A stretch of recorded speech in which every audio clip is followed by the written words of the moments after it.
Hello everyone, welcome to the 2022 National Storage Ironman Australia Athlete Briefing. My name is Kieran. I'm the race director for this year's event, and today I'm going to take you through just some key information that you'll need to know for your race day. We would recommend that you still also read your athlete information guide that you can find on the website, which has a bit more detail in it. First of all, we'd like to acknowledge that the Ironman Australia event respectfully acknowledges that this event is held on traditional lands of the Burpai people and pays respects to elders both past, present and emerging. In terms of the team on the ground for this year's event, we've got myself as the race director, Christina Thorne as the race referee, and Grant Holman as our technical delegate, with Margaret George, the chief race official. So today we're going to go through the event schedule, the athlete items that you'll get in your race packs. We'll have a look at the courses and then talk through the post-race schedule. So as I mentioned, the athlete information guide is the go-to place for everything up to date. That's on the website, and we'll update that with any course changes as we get closer to race day. So make sure you check in on that regularly and read it from front to back. You'll find all the information you'll need for a successful race in there. The event schedule, so Thursday 28th of April, we have Information Expo and our merchandise store open with athlete check-in opening at 10 o'clock. On the Friday morning, we have our first practice swim at 6:30. We then open check-in again at 10 o'clock for allocated times. 11:30 a.m. we have a first timer question and answer with Pete Murray on the finish line. 1:30 p.m. the Ironman in Australia Hall of Fame induction ceremony will be held on the finish line, which you're welcome to come down and watch. 6:30 on Saturday morning, we have our second practice swim. At 10 o'clock, we then have our allocated athlete check-in. At 10 o'clock, we have the compulsory overnight bike racking at Westport Park, and at 11 o'clock, our transition tours will begin. On Sunday, the 1st of May, so race day itself, your transition will be open from 4:45 a.m. till 7 a.m. We have the first age group rolling start at 7:11 a.m. that morning. At 9 a.m, Information Expo and the official Ironman merch will open. And then you can grab your bikes back from 6 p.m. to 11 p.m. that night. On Monday, we'll have transition open for bike and personal needs bag collection, as well as your gear bags, from 9 a.m. till 11 a.m. We'll then have the Ironman World Championship roll down ceremony over at Town Green at the finish line from 12 p.m. with awards following at 1:30 p.m. So in your race kit, this is what you'll expect to find. Don't pay too much attention to the colours. This is just an indicative guide of what you'll get in your kit. So you get a wristband, a tattoo number, a race bib number, a bike seat post number, 2 helmet stickers, and then you'll also get 5 of the bag stickers, a bike pump sticker, and a swimming cap. In addition to that, you'll get all your gear bags. So you have your T1 bag, which is your swim to bike bag, your T2 bike, which is your bike to run bag, your street gear bag, which you'll leave all your clothes for post-race in, and that'll be dropped off at transition on race morning and taken to the finish precinct for you. We then have your bike personal needs bag and your run personal needs bags, which can be dropped to transition the morning of and collected on the Monday morning. And there'll just a little space for you to put anything that you might want on course that our aid stations don't stock. So you can pop those in there, and they'll be self-service out on course. So for bike check-in, a transition on the Saturday.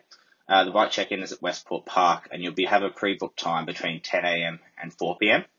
So when you come to check your bike in, make sure you got your seats post sticker on your bike, your wristband on, and your 2 transition gear bags there to bring in. Timing chips. So we'll distribute the timing chips at bike check-in as you leave. Make sure they're secured fastly and worn on your left ankle during the race. It must be turned back in after finishing. If you don't have a timing chip, obviously we can't know that you actually hit all the timing points and finish the race, so make sure you be careful and look after it. If you do lose it during the race, let us know. We'll be able to issue with a replacement chip so you can keep going. And then if you do withdraw, please make your way to one of the information tents or find one of our staff to give your chip to. Just make sure we know that you're safe and not still out on course. Bike mechanics. So there won't be any bike mechanics in the expo in the lead up to the event, but we do have a bike directory that we posted online, so you can have a look at the local bike shops and book in your services. So the morning of bike check-in, we'll have bike mechanics there for some emergency last-minute stuff before you check in. On course, we'll have mobile bike mechanics roaming around, and then we'll have some techs around to help service as well. Race morning. So when you come in race morning, this is what you need to bring with you. So you'll be able to get in at 4:45. You want to bring your helmet, have your tattoo on you, your timing chip with you, your bike pump, your street gear, your bike personal needs, and your run personal needs. So just before you come in, make sure you got all those things so you have a nice seamless transition experience in the morning. Wetsuits. So the average water temperature is about 22.7 for this time of year. In Port Macquarie, obviously we'll advise you of this with an indicative reading the day prior, and then we'll do a reading the morning of race morning. So an official decision will come race morning, but that gives you an idea that generally this is a wetsuit legal event.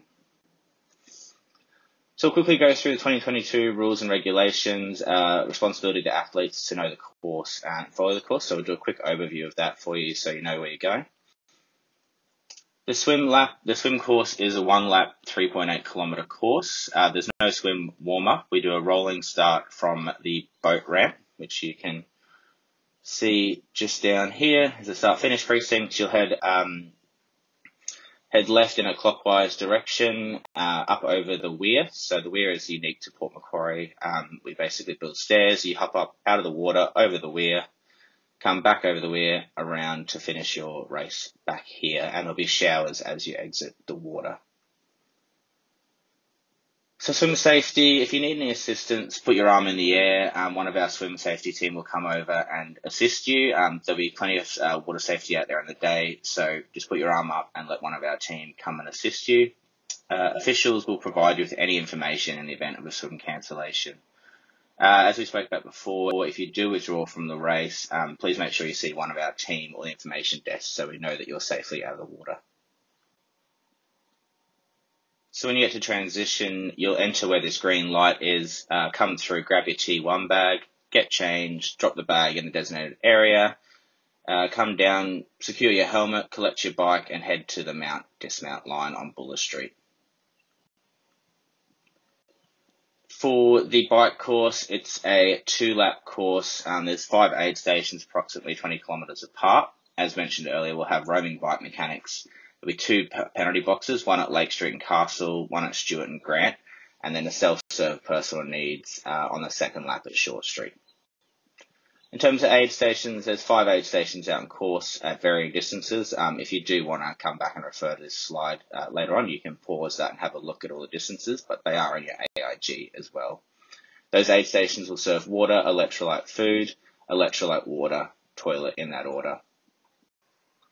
So moving on to the different penalties that you might expect on course. This is a non-drafting race. Riding in the passing lane on the right after completing a pass can result in a blocking penalty. You need to keep 12 metres behind the person in front of you. If you're going to pass, you need to pass on the right, and your started pass must be completed 25 seconds after you start. Overtaken or pass athletes must drop back 12 metres after being passed. Penalties. So a yellow card will be a 60-second time penalty. A 5-minute time penalty is for a blue card. And if one of the technical officials give you a red card, that'll be a disqualification. Penalties can include drafting, blocking, illegal passing, littering, and we'll have the 2 penalty boxes mentioned. When you come back for your next transition, you'll enter from the same place you went out, bike course. There'll be no bike catches this year, so you'll need to rack your bike, head up and grab your T2 bag, get changed, drop your bag and head out on the run that way. On the run course, so it's a 4-lap run course. There won't be any lap bands, so you need to keep an account of your laps before you enter the finish line. There's 4 aid stations every 2 kilometres. We'll have Red Bull at aid station 2 only, and personal needs will be located next to R1. And then after dark, our volunteers and staff will provide you with glow sticks to make sure you're visible. With the run aid stations, similar to the bike ones, there's your 4 aid stations in the varying distances. So you'll have water, electrolyte cola, food, electrolyte cola, water, again in that order. When you get to the finish precinct, you can see that you'll enter, this will be your finish second lap point, just up above the Expo Tri-Club Village. On your last lap, you'll enter the finish chute down to the finish, otherwise you'll keep going directly on. So finish line volunteers will meet you as you finish, briefly assess you and let you know, take you to medical if there's anything going on. You'll be presented with the finisher medal and towel, take off your chiming chip and head to the recovery area. There'll be recovery food and then street gears will be ready to be picked up.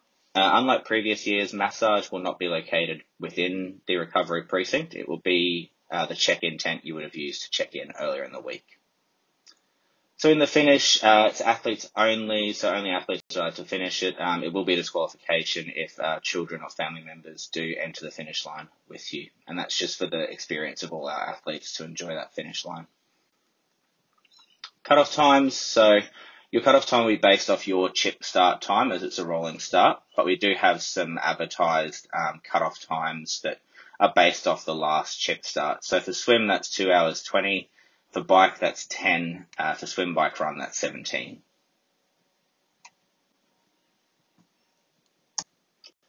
For medical, so we have an event medical team on site at venues and across course. If you do come across medical incidents on course, the priority number 1 is to look after yourself, then look after those around you and let event staff know if you do need medical assistance and we'll dispatch someone to assist. Volunteers, obviously we couldn't do this event without all our amazing volunteers. So there'll be about 2,000 volunteers from the local community supporting the race. You'll see them out there wearing their red shirts. And as you go past, just remember to thank volunteers because we really can't put on these events without their massive contribution. Awards ceremonies. So on the Monday, as mentioned on finish line, there'll be the roll downs at 12 p.m. And the awards at 1:30 p.m. So if you're placed in the top 3 and you can't attend, it does help us if you can let us know. So that'd be great. Just let our athlete services team know that. And then for Kona on the 6th and 8th of October, we've got 45 age group qualifying slots. You need your photo ID to register and make sure you come 15 minutes early as you must be present to accept your slot. You'll need to pay the 1,100 USD plus taxes and active processing on the day as well. So that's everything from me. I want to wish you all a good best of luck on your race day. We'll have the first time a Q&A on site. So if you're still feeling like there's something that hasn't been covered in the AIG or this briefing, then feel free to come on down and we can answer any questions you might have. But otherwise, good luck with your race day and we'll see you all at the finish line.